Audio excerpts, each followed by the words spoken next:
नमस्कार दोस्तों, जय हिंद। दोस्तों, आपका स्वागत है हमारे यूट्यूब चैनल त्रिपाठी थॉट में।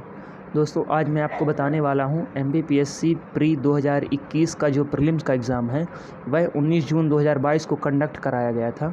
आज हम उसी क्वेश्चन पेपर को डिस्कस करने वाले हैं दोस्तों।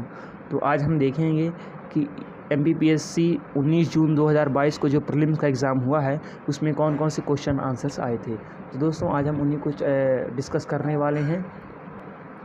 सबसे इम्पोर्टेंट बात यह है कि जो प्रीवियस ईयर क्वेश्चन पेपर्स होते हैं किसी भी एग्ज़ाम के, वह उस एग्ज़ाम का ब्लूप्रिंट होता है। जिस प्रकार हम लोग 10th 12th में पढ़ते थे तो गवर्नमेंट एक ब्लूप्रिंट हमको प्रोवाइड करवाती है कि इस तरह से आपका एग्ज़ाम का पैटर्न रहने वाला है। तो काफ़ी सारी चीज़ें हमें एग्ज़ाम से रिलेटेड समझ में आ जाती हैं अगर हम किसी भी एग्ज़ाम का प्रीवियस ईयर क्वेश्चन पेपर पढ़ते हैं। उसके पिछले 3-4 या 8 से 10 सालों का क्वेश्चन पेपर उठा करके देख लें। मोस्टली क्या होता है कि 4 से 6 सालों के बाद पेपर का पैटर्न थोड़ा सा चेंजेस आ जाते हैं। तो हमें पिछले 4 से 6 सालों के क्वेश्चन पेपर पर ज़्यादा फोकस करना है। तो इससे हमें अच्छा खासा ये समझ में आ जाता है ठीक तरीके से कि क्वेश्चन पेपर्स का पैटर्न क्या है, क्वेश्चंस में एग्ज़ाम में किस तरह के क्वेश्चंस पूछे जाते हैं। तो चलिए दोस्तों, इसी को हम शुरू करेंगे। देखते हैं किस प्रकार के क्वेश्चंस इस बार MPPSC प्रीलिम्स 2021 के एग्ज़ाम में पूछे गए थे। तो आइए चलते हैं क्वेश्चन नंबर 1 की तरफ। सबसे पहले देखेंगे कि पहला क्वेश्चन दिया गया था, सूची 1 को सूची 2 से सुमेलित कीजिए और सूचियों के नीचे दिए गए कूट का उपयोग करके सही उत्तर का चयन करें। इसमें बताया गया है दोस्तों, एक साइड हमको सहायक नदियाँ दी गई हैं और दूसरे साइड नदियाँ दी गई हैं। हमको इसको मैच करना था और बताना था कि इसका कौन सा ऑप्शन सही है। तो बेतवा नदी दी गई है, शिप्रा नदी, वैनगंगा, तवा नदी। तो यहाँ पर इसका आंसर है दोस्तों ऑप्शन नंबर बी। यहाँ से हम देखेंगे कि ऑप्शन नंबर बी में ए का सेकंड होगा, बेतवा नदी यमुना की सहायक नदी है। फिर ऑप्शन नंबर बी में देखेंगे बी का फर्स्ट होगा, शिप्रा नदी चंबल की सहायक है। उसके बाद सी का फोर्थ होगा, वैनगंगा गोदावरी नदी की सहायक है। और डी का थर्ड होगा, तवा नदी नर्मदा की सहायक नदी है। इसके बाद हम आगे बढ़ते हैं। तो यहाँ पर हम देखेंगे क्वेश्चन नंबर 2, मध्य प्रदेश की जलवायु के संबंध में निम्नलिखित में से कौन सा कथन सही नहीं है। तो यहाँ पर इसका आंसर होगा दोस्तों answer number D, option number D. राज्य की लगभग 50% वर्षा दक्षिण पश्चिम मानसून से प्राप्त होती है। यह आंसर सही नहीं है, इसको हमको टिक करना था। इसमें से कौन सा कथन सही नहीं है वो टिक करना था। तो यहाँ पर आंसर नंबर डी होने वाला है। इसके बाद दोस्तों क्वेश्चन नंबर 3 देखेंगे, मध्य प्रदेश के किस ज़िले से कर्क रेखा नहीं गुजरती है। तो इसका आंसर है दोस्तों ऑप्शन नंबर डी, इंदौर। इसके बाद क्वेश्चन नंबर 4, निम्नलिखित में से किस चट्टान में कोयला एवं पेट्रोलियम पाया जाता है। तो इसका ऑप्शन है दोस्तों, इसका आंसर है ऑप्शन नंबर डी, परतदार या अवसादी। इसके बाद आगे बढ़ेंगे। क्वेश्चन नंबर 5, मध्य प्रदेश के किस क्षेत्र में काली मिट्टी नहीं पाई जाती है। तो इसका आंसर है दोस्तों ऑप्शन नंबर सी, बघेलखंड। इसके बाद आगे बढ़ते हैं। Question number 6, Corbett tiger reserve किस भारतीय राज्य में स्थित है। तो इसका आंसर है ऑप्शन नंबर सी, उत्तराखंड। इसके बाद आगे बढ़ेंगे। क्वेश्चन नंबर 7, विश्व स्वास्थ्य संगठन WHO की स्थापना कब हुई थी। इसका आंसर है ऑप्शन नंबर सी, 7 अप्रैल 1948। उसके बाद क्वेश्चन नंबर 8, इसरो का पूरा नाम क्या है। तो इसका आंसर होगा दोस्तों सही, option number D, Indian space research organisation. इसके बाद क्वेश्चन नंबर 9, किस भारतीय राज्य ने अभी हाल ही में विश्व पेंगोलिन दिवस पर एक भारतीय पेंगोलिन को रेडियो टैग्ड किया है। इसका आंसर होगा option number B, Madhya Pradesh. Question number 10, phosphatase परीक्षण किसके विश्लेषण हेतु उपयोग में लिया जाता है। तो इसका सही आंसर होगा ऑप्शन नंबर डी, उपरोक्त सभी। इसके बाद आगे बढ़ते हुए क्वेश्चन नंबर 11, सारगैसो सागर कहाँ स्थित है। तो इसका सही आंसर होगा ऑप्शन नंबर ए, उत्तरी अटलांटिक महासागर। इसके बाद क्वेश्चन नंबर 12 देखेंगे, निम्नलिखित में से किस जलमार्ग का आर्थिक तथा युद्ध नीतिक महत्व अधिक है? इसका सही आंसर होगा दोस्तों ऑप्शन नंबर सी, सुएज नहर। इसके बाद क्वेश्चन नंबर 13, निम्नलिखित में से कौन सा नवीन वलित पर्वत नहीं है? तो इसका सही आंसर होगा option number A, Sierra Nevada. इसके बाद क्वेश्चन नंबर डी, कौन से दो देशों को मैकमोहन रेखा विभक्त करती है? तो इसका सही आंसर होगा ऑप्शन नंबर ए, भारत और चीन। इसके बाद क्वेश्चन नंबर 15, ट्रक कृषि संबंधित है? तो इसका सही ऑप्शन होगा ऑप्शन नंबर ए, साग सब्जी से। इसके बाद क्वेश्चन नंबर 16, संयुक्त राष्ट्र द्वारा वर्ष 2023 को घोषित किया गया है? तो इसका सही आंसर होगा ऑप्शन नंबर ए, मोटे अनाज का अंतर्राष्ट्रीय वर्ष। इसके बाद क्वेश्चन नंबर 17, विमुक्त जाति दिवस मध्य प्रदेश में किस दिनांक को मनाया जाता है? तो इसका सही आंसर होगा ऑप्शन नंबर ए, 31 अगस्त। इसके बाद क्वेश्चन नंबर 18, श्री राम सहाय पांडे किस लोक नृत्य कला से संबंधित हैं? तो इसका सही आंसर है ऑप्शन नंबर ए, राई। इसके बाद क्वेश्चन नंबर 19, श्रीमती दुर्गाबाई व्याम किस जनजाति कला से संबंधित हैं? तो इसका सही आंसर है ऑप्शन नंबर ए, गोंड शैली से। इसके बाद क्वेश्चन नंबर 20, सुमेलित कीजिए। एक तरफ दोस्तों जिला दिए गए हैं और एक तरफ संभावित उत्पाद दिए गए हैं। हमको बताना है कि कौन से ज़िले में कौन सा उत्पाद होता है। तो इस क्वेश्चन का सही आंसर होगा ऑप्शन नंबर डी। तो चलिए हम डायरेक्टली इस ऑप्शन को समझ लेते हैं, ऑप्शन नंबर डी में क्या दिया गया है। तो फर्स्ट का होगा डी दोस्तों। तो बालाघाट में कोदो कुटकी पाया जाता है, इसका उत्पादन होता है। सेकंड का होगा सी, बैतूल में सागौन का उत्पादन होता है।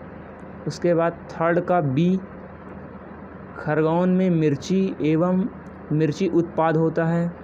उसके बाद फोर्थ का ए है, नरसिंहपुर में तुअर दाल एवं गुड़ का उत्पादन होता है।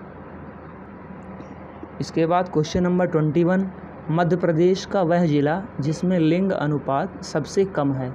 तो इसका सही आंसर है ऑप्शन नंबर सी, भिंड। आगे बढ़ते हैं, क्वेश्चन नंबर 22 देखेंगे, मध्य प्रदेश कितने कृषि जलवायु क्षेत्रों में विभाजित है? तो इसका सही आंसर है ऑप्शन नंबर सी, 11। इसके बाद क्वेश्चन नंबर 23, किस वर्ष में भारत हैवी इलेक्ट्रिकल्स लिमिटेड भेल BHEL को महारत्न उद्यम का दर्जा मिला? इसका सही आंसर है ऑप्शन नंबर सी, 2013 में। Question number 24, Indira Gandhi tribal विश्वविद्यालय मध्य प्रदेश के किस शहर में स्थित है? तो इसका सही आंसर है ऑप्शन नंबर बी, अमरकंटक। इसके बाद आगे बढ़ते हैं, question number 25, Hindustan copper limited का कॉपर प्रोजेक्ट मध्य प्रदेश के निम्नलिखित शहरों में से किस शहर में है? इस शहर को कॉपर सिटी के नाम से भी जाना जाता है। तो इसका सही आंसर है ऑप्शन नंबर डी, मलाजखंड। इसके बाद हम देखेंगे क्वेश्चन नंबर 26, IT अधिनियम 2000 के महत्वपूर्ण अवधारणा को पेश किया गया है।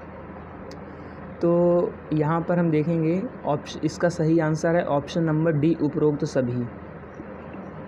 इसके बाद आगे बढ़ते हैं, क्वेश्चन नंबर 27, नीलामी या गतिशील मूल्य निर्धारण बाजार के उदाहरण हैं? तो यहाँ पर दोस्तों क्या किया है, इस क्वेश्चन में MPPSC ने ऑब्जेक्शंस कई बच्चों ने इसमें लगाए थे इस क्वेश्चन को लेकर के। तो फाइनल आंसर शीट में MPPSC ने इसके 2 आंसर्स माने हैं, ऑप्शन नंबर ए और ऑप्शन नंबर सी। तो इस क्वेश्चन के 2 आंसर्स हैं। आगे बढ़ते हैं, अब हम देखेंगे दोस्तों क्वेश्चन नंबर 28, 2 कंप्यूटर नेटवर्क के बीच डेटा पैकेट को स्थानांतरित करने के लिए डैश का उपयोग किया जाता है। तो यहाँ पर भी क्वेश्चन नंबर 28 में भी ऑब्जेक्शन लगाया गया था। तो MPPSC ने इस क्वेश्चन के भी 2 आंसर्स माने हैं। तो इसके सही आंसर्स हैं ऑप्शन नंबर बी, रूटर, और ऑप्शन नंबर डी, गेटवे। इसके बाद आगे बढ़ते हैं, क्वेश्चन नंबर 29, इंटरनेट पर एक डेटाबेस में जहां विभिन्न मेज़बानों के नाम और पता होते हैं जिन्हें डैश कहा जाता है। तो इसका सही आंसर होगा ऑप्शन नंबर बी, डोमेन नाम प्रणाली। क्वेश्चन नंबर 30, उपभोक्ता अपने हिसाब से कीमत तय करते हैं जिसे व्यवसाय स्वीकार या अस्वीकार करता है, उस मॉडल को डैश कहा जाता है। तो इसका सही आंसर है ऑप्शन नंबर सी, C2B। इसके बाद क्वेश्चन नंबर 31, निम्नलिखित में से किस जिले में बैगा विकास अभिकरण नहीं है। तो इसका सही आंसर है option number C, Raisen. Question number 32, निम्नलिखित में से कौन मध्य प्रदेश के प्रमुख चित्रकार नहीं हैं। तो इसका सही आंसर है ऑप्शन नंबर सी, नाना साहेब पेंडसे। क्वेश्चन नंबर 33, किस तीर्थ स्थल का प्राचीन नाम मानधाता है। तो इसका सही आंसर है option number B, Omkareshwar. Question number 34, Turra Kalangi लोक नाट्य किस क्षेत्र में प्रसिद्ध है। तो यहाँ पर दोस्तों पहले ही क्या किया था, MPPSC ने पहली जब आंसर शीट जारी की थी तो उसमें उसने थोड़ा सा विवादित आंसर दिया था। तो इसके बाद काफ़ी लोगों ने ऑब्जेक्शन किया था इस क्वेश्चन में। उसके बाद MPPSC ने फाइनल आंसर शीट में जो जारी की है उसमें 3 ऑप्शंस को सही आंसर माना है। तो पहला मालवा, दूसरा निमाड़, तीसरा बुंदेलखंड। तो ये थोड़ा सा विवादित समझ में आ रहा है, पर फाइनली आयोग ने यही आंसर दिया है कि इस क्वेश्चन के 3 ऑप्शंस हैं, 3 आंसर्स हैं। आगे बढ़ते हैं। क्वेश्चन नंबर 35, निम्न में से कौन सा अभिलेख विश्व के प्रथम विज्ञापन के तौर पर जाना जाता है। तो इसका सही आंसर है ऑप्शन नंबर ए, दशपुर अभिलेख। आगे बढ़ते हैं। क्वेश्चन नंबर 36, भारत शासन अधिनियम 1935 के तहत प्रस्तावित संघीय प्रणाली थी। तो इसका सही आंसर है ऑप्शन नंबर ए, अखिल भारतीय संघ।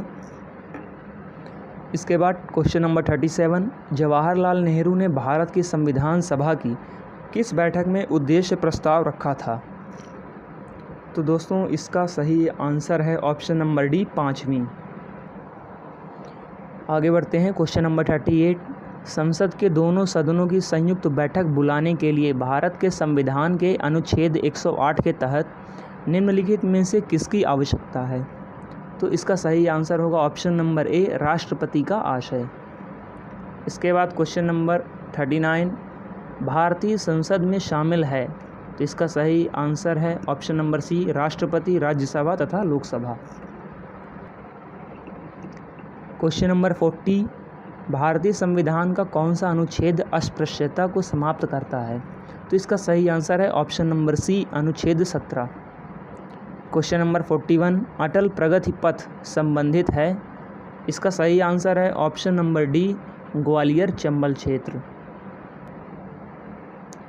क्वेश्चन नंबर 42, 600 मेगावाट क्षमता की सौर तरण परियोजना solar floating project Madhya Pradesh के किस क्षेत्र में प्रस्तावित है। तो इसका सही आंसर है ऑप्शन नंबर बी, ओमकारेश्वर। इसके बाद क्वेश्चन नंबर 43, मध्य प्रदेश की खिलाड़ी चिंकी यादव किस खेल से संबंधित हैं। इसका सही आंसर है ऑप्शन नंबर ए, निशानेबाजी, शूटिंग से। क्वेश्चन नंबर 44, मध्य प्रदेश के खिलाड़ी विवेक सागर किस खेल से संबंधित हैं। तो इसका सही आंसर है option number C, hockey. Question number 45, Katalin Novak किस देश की पहली महिला राष्ट्रपति बनी हैं। तो इसका सही आंसर है option number B, Hungary. Question number 46, ज्वालामुखी विस्फोट किस पेटी में सर्वाधिक है। इसका सही आंसर है ऑप्शन नंबर बी, परिप्रशांत महासागरीय। आगे बढ़ते हैं। क्वेश्चन नंबर 47, संयुक्त राज्य अमेरिका में मार्क्वेट श्रेणी किस खनिज के लिए विख्यात है। तो इसका सही आंसर है ऑप्शन नंबर डी, लौह अयस्क।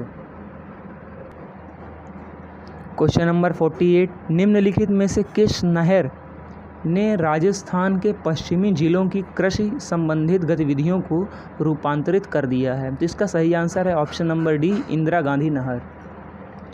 क्वेश्चन नंबर 49, निम्नलिखित सघन जनसंख्या वाले क्षेत्रों में से कौन सा क्षेत्र कृषि पर प्रत्यक्ष रूप से निर्भर नहीं है। तो इसका सही आंसर होगा ऑप्शन नंबर डी, उत्तर पूर्वी संयुक्त राज्य अमेरिका।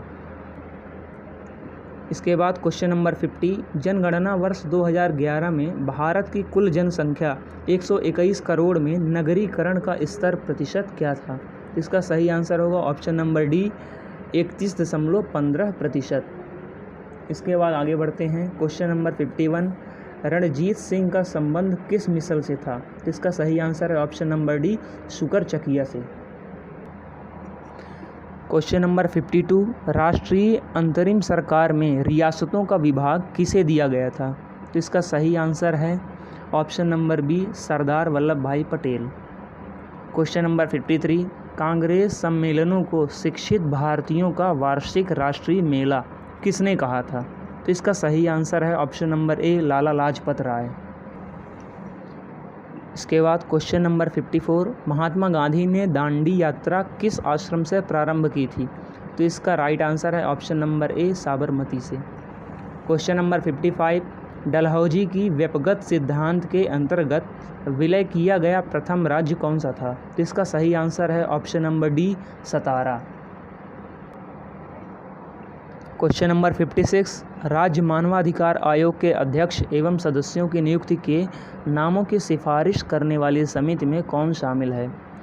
तो इसका सही आंसर आयोग ने दो ऑप्शंस को माना है, ऑप्शन नंबर ए और option number C. Option number A Vidhan Sabha अध्यक्ष और ऑप्शन नंबर सी नेता प्रतिपक्ष। दोस्तों इस क्वेश्चन में भी ऑब्जेक्शन लगाया गया था, जिसके बाद विवादित होने की वजह से इस क्वेश्चन में आयोग ने दो आंसर्स दिए हैं।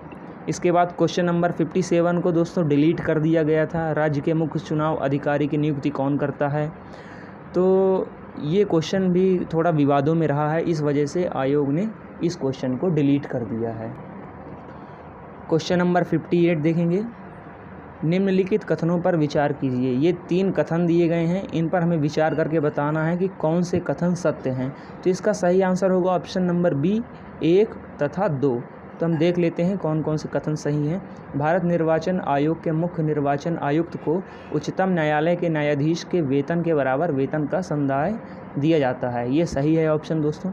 भारत के मुख्य निर्वाचन आयुक्त का कार्यकाल पदभार ग्रहण करने की दिनांक से 6 वर्ष की अवधि या 65 वर्ष की आयु जो भी पहले आता है तक होगा। तो ये सही दोस्तों, ये दोनों कथन सही हैं और थर्ड वाला ऑप्शन यहाँ पर गलत है। तो इसीलिए option number B is the right option.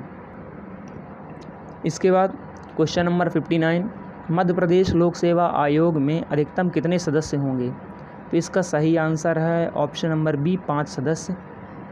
Question number 60, नियंत्रक एवं महालेखा परीक्षक की छुट्टी मंजूर करने या ना मंजूर करने की शक्ति निहित होगी। तो इसका सही आंसर है ऑप्शन नंबर बी राष्ट्रपति में। Question number 61, virtual keyboard dash से कंप्यूटर की सुरक्षा करते हैं। तो इसका राइट आंसर है ऑप्शन नंबर डी उपरोक्त सभी। क्वेश्चन नंबर 62, एक ईमेल जो एक स्रोत से उत्पन्न दिखता है लेकिन वास्तव में दूसरे से भेजा गया है। तो इसका राइट आंसर है option number B spoofing. Question number 63, एक नेटवर्क वातावरण में डैश जो सर्वर नहीं है। तो इसका सही आंसर है option number D network server. Question number 64 देखते हैं, डैश एक सामान्य नेटवर्क टोपोलॉजी नहीं है। तो इसका राइट ऑप्शन है option number D grid. Question number 65, सच्चा न्यायोचित विश्वास अक्सर कहा जाता है। तो इसका राइट आंसर है ऑप्शन नंबर सी ज्ञान। इसके बाद क्वेश्चन नंबर 66, मालव संवत इस नाम से भी जाना जाता है। इसका राइट आंसर है ऑप्शन नंबर बी कृत संवत। क्वेश्चन नंबर 67, निम्न में से कौन सा मध्यकालीन शहर छींट नामक छपे हुए सूती कपड़े के लिए प्रसिद्ध था? तो इसका राइट आंसर है option number B Sironj. Question number 68, निम्न में से कौन सा कथन मध्य प्रदेश में स्वतंत्रता आंदोलन के संबंध में असत्य है? तो यहाँ पास 4 कथन दिए गए हैं, इनमें हमको असत्य कथन बताना है। दोस्तों यह भी क्वेश्चन विवादित था जिस पर आपत्ति दर्ज कराई गई थी। इसके बाद आयोग ने 68 नंबर क्वेश्चन के 2 ऑप्शंस को आंसर माने हैं। तो option number C, option number D, इन दोनों को उसने सही माना है। तो ऑप्शन नंबर सी में है रामगढ़ के जुझार सिंह के पुत्र देवनाथ सिंह ने ब्रिटिश सत्ता के विरुद्ध संघर्ष किया था। तो ये असत्य है। सिपाही बहादुर सरकार की स्थापना इंदौर में की गई थी, यह भी असत्य है। तो इस प्रकार से 68 के 2 आंसर्स हो जाते हैं, ऑप्शन नंबर सी और डी। इसके बाद आगे बढ़ते हैं। क्वेश्चन नंबर 69, निम्नलिखित में किस जिले में गोटमार मेला आयोजित होता है? तो इसका सही आंसर है option number C, Chhindwara. Question number 70, निम्नलिखित में से कौन सा युग्म सुमेलित नहीं है? तो यहाँ पर एक तरफ राइटर्स दिए गए हैं और एक तरफ उनकी कृतियाँ दी गई हैं जो उन्होंने लिखा है। तो यहाँ पर देख लेते हैं दोस्तों, इसका सही आंसर होगा option number B, Bhavani Prasad Mishra. तो हमको ये बताना था कि कौन सा राइटर से कौन सी उसकी कृतियाँ सुमेलित नहीं है, कौन सा रॉन्ग है। तो यहाँ पर देखेंगे गीत फरोश, सतपुड़ा के घने जंगल, हिम तरंगिनी। दोस्तों हिम तरंगिनी जो है ये माखनलाल चतुर्वेदी जी की रचना है, इसलिए क्वेश्चन नंबर 70 में ऑप्शन नंबर बी इनकरेक्ट है। तो राइट आंसर होगा ऑप्शन नंबर बी। इसके बाद क्वेश्चन नंबर 71, भारतीय संविधान का अनुच्छेद 338 से संबंधित है? तो इसका राइट आंसर है ऑप्शन नंबर ए, राष्ट्रीय अनुसूचित जाति आयोग। क्वेश्चन नंबर 72 देखेंगे, सूचना का अधिकार अधिनियम की धारा 20 के अंतर्गत निम्नलिखित में से कौन जुर्माना लगा सकता है? तो इसका राइट आंसर है ऑप्शन नंबर सी, केंद्रीय सूचना आयोग या राज्य सूचना आयोग। इसके बाद क्वेश्चन नंबर 73, भारत के नियंत्रक एवं महालेखा परीक्षक संघ के लेखाओं संबंधी अपना प्रतिवेदन प्रस्तुत करता है। तो इसका राइट आंसर है ऑप्शन नंबर डी, उपरोक्त में से कोई नहीं। इसके बाद आगे बढ़ते हैं। क्वेश्चन नंबर 74, राज्य लोक सेवा आयोग के अध्यक्ष एवं सदस्यों की नियुक्ति की जाती है?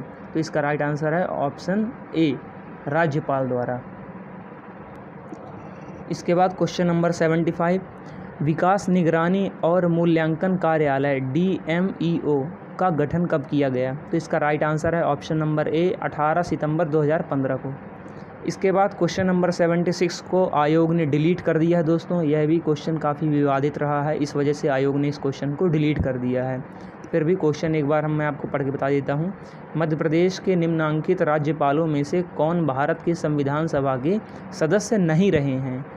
तो ये चारों मध्य प्रदेश के राज्यपाल दिए गए हैं। हमें बताना था कि जो संविधान सभा थी उसमें इन 4 में से कौन सदस्य नहीं थे उस संविधान सभा के। तो हालांकि ये विवादित होने के कारण ये क्वेश्चन को डिलीट कर दिया गया था। क्वेश्चन नंबर 77 देखेंगे, मध्य प्रदेश के निम्नलिखित मुख्यमंत्रियों में से कौन अपने कार्यकाल के दौरान मध्य प्रदेश विधानसभा में सदन के नेता नहीं रहे हैं? तो इसका सही आंसर है option number B, Govind Narayan Singh. इसके बाद क्वेश्चन नंबर 78, निम्नांकित में से कौन मध्य प्रदेश विधानसभा के सामयिक अध्यक्ष, प्रोटेम स्पीकर, अध्यक्ष व उपाध्यक्ष के पद पर रहे हैं? तो इसका राइट आंसर है option number A, Ramkishore Shukla. इसके बाद आगे बढ़ते हैं। क्वेश्चन नंबर 79, मध्य प्रदेश में सरपंच और उप सरपंच की अनुपस्थिति में ग्राम सभा की बैठक की अध्यक्षता कौन करेगा? तो इसका सही आंसर है ऑप्शन नंबर डी, इस प्रयोजन हेतु ग्राम सभा की बैठक में उपस्थित सदस्यों द्वारा निर्वाचित संबंधित ग्राम पंचायत का पंच। क्वेश्चन नंबर 80, मध्य प्रदेश में निम्नांकित में से कौन सी जिला पंचायत की स्थायी समितियां हैं? तो इसका सही आंसर ऑप्शन नंबर डी, 1, 2 एवं 3 सही हैं। तो ये तीनों जो हैं जिला पंचायत की स्थायी समितियां हैं। क्वेश्चन नंबर 81, सूची 1 को सूची 2 से सुमेलित कीजिए तथा सही उत्तर का चयन नीचे दिए गए कूट से कीजिए। तो यहाँ पर दोस्तों दिए गए हैं, एक तरफ नेशनल हाईवेज राष्ट्रीय राजमार्ग दिए गए हैं, उसके अलावा दूसरी तरफ किस ज़िले से गुजर रहे हैं वो दिया गया है। तो हमको इनको मैच करना है। तो इसका सही आंसर है, हम देखते हैं ऑप्शन नंबर सी। तो यहाँ से हम देखेंगे ए का 4 राष्ट्रीय राजमार्ग 30 जबलपुर से होकर के गुजरता है। बी का 1 राष्ट्रीय राजमार्ग 39 खजुराहो से होकर गुजरता है। उसके बाद सी का 2 राष्ट्रीय राजमार्ग 46 भोपाल से होकर के गुजरता है। और होगा डी का 3 राष्ट्रीय राजमार्ग 44 ये सागर से होकर गुजरता है। अगला क्वेश्चन है क्वेश्चन नंबर 82। दोस्तों इस क्वेश्चन को भी आयोग ने डिलीट कर दिया है और ये भी क्वेश्चन काफ़ी विवादित रहा है। निम्नलिखित में से कौन सा या कौन से हवाई अड्डा अंतर्राष्ट्रीय हवाई अड्डा नहीं है? तो भोपाल, इंदौर, खजुराहो, ग्वालियर यहाँ पर दिए गए दोस्तों। ये क्वेश्चन विवादित, खजुराहो के कारण विवादित होने के कारण दोस्तों इस क्वेश्चन को डिलीट कर दिया गया है। क्वेश्चन नंबर 83, मध्य प्रदेश में निम्न में से कौन सा स्थान और जिला तापीय विद्युत केंद्र से संबंधित नहीं है? तो इसका सही आंसर है ऑप्शन नंबर डी, दोंगालिया, मुंडी, खरगोन। उसके बाद क्वेश्चन नंबर 84, निम्नलिखित में से कौन सा युग्म सही सुमेलित नहीं है? तो एक तरफ सिंचाई परियोजना दी गई है, एक तरफ उनके जिला दिए गए हैं, तो हमको सही सुमेलित नहीं है, जो गलत है उसे हमको बताना है। तो इसका ऑप्शन है सही ऑप्शन नंबर डी, बारना घाटी परियोजना उज्जैन में। तो ये बारना घाटी परियोजना उज्जैन में नहीं है, that's why D is the right answer. इसके बाद क्वेश्चन नंबर 85, निम्नलिखित कथनों पर विचार कीजिए। 2 कथन दिए गए हैं, इन कथनों को हमको पढ़ के बताना है कि निम्नलिखित कूट से सही उत्तर का चयन करना है। तो इसका सही आंसर ऑप्शन नंबर डी, 1 और 2 दोनों सही हैं। तो दोनों कथन सही हैं दोस्तों। मध्य प्रदेश के मालवा पठार में सूती वस्त्र मिलों की स्थापना की गई है, और सेकंड नंबर मालवा पठार काली मिट्टी से आवृत है। क्वेश्चन नंबर 86, भोपाल गैस त्रासदी किस वर्ष में हुई? तो इसका राइट आंसर है ऑप्शन नंबर सी, 1984 में। क्वेश्चन नंबर 86, सरटोली कोशिकाएं किस अंग में पाई जाती हैं? तो इसका सही आंसर है ऑप्शन नंबर डी, वृषण में। क्वेश्चन नंबर 88, यूनिसेफ का मुख्यालय कहाँ स्थित है? इसका राइट आंसर है ऑप्शन नंबर बी, न्यूयॉर्क में। इसके बाद क्वेश्चन नंबर 89, हाइड्रोक्लोरिक एसिड किस अंग से स्रावित होता है? तो इसका सही आंसर है ऑप्शन नंबर सी, अमाशय। आगे बढ़ते हैं दोस्तों। क्वेश्चन नंबर 90, स्कर्वी रोग इस विटामिन की न्यूनता कमी से होता है? तो इसका सही answer option number D, vitamin C की कमी से। उसके बाद क्वेश्चन नंबर 91, भारत के संविधान के अनुच्छेद 51 का के उपबंधों के तहत प्रयुक्त पालन एवं आदर संबंध किससे संबंधित है? तो इसका सही आंसर है ऑप्शन नंबर ए, संविधान से। इसके बाद क्वेश्चन नंबर 92, निम्नलिखित में से कौन सा संविधान संशोधन पहला संवैधानिक संशोधन था जिसे संविधान के अनुच्छेद 368(2) के परंतु की अपेक्षाओं के अनुरूप राज्य विधानमंडलों द्वारा अनुसमर्थित किया गया? तो इसका सही आंसर है दोस्तों ऑप्शन नंबर सी, तृतीय संविधान संशोधन 1954। उसके बाद आगे बढ़ते हैं। क्वेश्चन नंबर 93, केंद्र और राज्यों के बीच विवादों को तय करने के लिए भारत के सर्वोच्च न्यायालय की शक्ति किस अधिकार क्षेत्र के अंतर्गत आती है? तो इसका सही आंसर है ऑप्शन नंबर डी, मूल क्षेत्राधिकार। इसके बाद क्वेश्चन नंबर 94, आर्थिक सर्वेक्षण 2020-21 के अनुसार वित्त वर्ष 2022 के लिए वास्तविक विकास दर को IMF अंतर्राष्ट्रीय मुद्रा कोष के अनुमानों के आधार पर माना गया है। तो इसका सही आंसर है दोस्तों option number D, 11.5%। Question number 95, मध्याह्न मिड डे भोजन योजना किस वर्ष शुरू की गई थी? तो इसका सही आंसर है ऑप्शन नंबर सी, 1995। उसके बाद आगे बढ़ते हैं। क्वेश्चन नंबर 96, मुद्रा राक्षस के रचयिता कौन थे? तो इसका राइट आंसर है option number C, Vishakh Datt. Question number 97, Sindhu सभ्यता से प्राप्त मोहरों में कौन से वृक्ष की आकृति मिलती है? तो इसका राइट आंसर है ऑप्शन नंबर बी, पीपल। क्वेश्चन नंबर 98, किसकी प्रशासनीय प्रणाली की अद्वितीय विशेषता ग्राम स्वायत्तता का विकास थी? तो इसका राइट आंसर है दोस्तों option number B, Chola. Question number 19, Ellora एवं एलिफेंटा के स्थल किस काल से संबंधित हैं? तो इसका सही आंसर है दोस्तों ऑप्शन नंबर सी, राष्ट्रकूट। इसके बाद दोस्तों अंतिम प्रश्न पर हम आते हैं। क्वेश्चन नंबर 100, किस चंदेल राजा ने महमूद गजनवी का सामना किया था? तो इसका सही आंसर है दोस्तों ऑप्शन नंबर सी, विद्याधर। तो ये था दोस्तों MPPSC 2021 का प्रीलिम्स का क्वेश्चन पेपर दोस्तों। तो आज हमने देखा है ये सभी 100 क्वेश्चंस हमने डिस्कस किए हैं। मैं आशा करता हूँ कि ये पूरा क्वेश्चन पेपर आप लोगों को काफ़ी ज़्यादा हेल्प करने वाला है। अगर आप लोग आगे चल कर के MPPSC की तैयारी कर रहे हैं तो आप बहुत अच्छी तरीके से इस क्वेश्चन पेपर को ऑब्ज़र्व करिए, और यहाँ से आपको ठीक ठाक आइडिया हो जाता है कि क्वेश्चंस कहाँ से आते हैं और किस लेवल के क्वेश्चंस आ रहे हैं दोस्तों। दोस्तों आज मैंने आपको MPPSC 2021 का प्रीलिम्स का सेट ए डिस्कस किया है हिंदी में। 4 सेट होते हैं दोस्तों, ABCD। इसमें ज़्यादा अंतर नहीं रहता है, बस क्वेश्चंस आगे पीछे हो जाते हैं। बाकी सारे क्वेश्चंस चारों सेट में एक ही होते हैं, एक ही तरह के 100 क्वेश्चंस होते हैं, डिफरेंस नहीं होता है। तो ये था दोस्तों। इसके बाद दोस्तों आपने देखा होगा जब हम क्वेश्चंस डिस्कस कर रहे थे पूरे में, तो MPPSC ने कई ऐसे बहुत सारे ऐसे क्वेश्चंस थे जिनमें एक से अधिक आंसर्स दिए हैं और कुछ क्वेश्चंस को उसने डिलीट भी कर दिया है विवादित रहने के कारण। तो दोस्तों यह आश्चर्य की बात है कि MPPSC मध्य प्रदेश की एक प्रतिष्ठित संवैधानिक संस्था होने के बावजूद हर वर्ष प्रश्न पत्र में कुछ ना कुछ गलतियां करती ही है दोस्तों। तो ये गैर जिम्मेदाराना जो व्यवहार है MPPSC का, ये छात्रों के हित में नहीं है।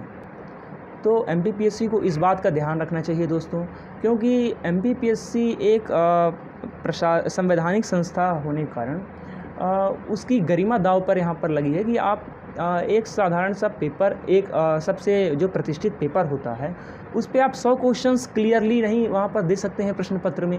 आपको हर साल विवाद की स्थिति उत्पन्न हो जाती है आपके प्रश्न पत्र के बाद। तो इस चीज़ पर MPPSC को विचार करना चाहिए और छात्रों के भविष्य से खिलवाड़ नहीं करना चाहिए। तो ये एक तमाशा सा बन जाता है दोस्तों हर वर्ष की तरह।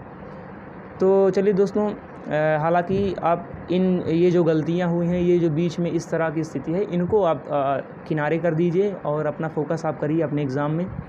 तो होप सो आपको ये पूरा वीडियो बहुत अच्छा लगा होगा।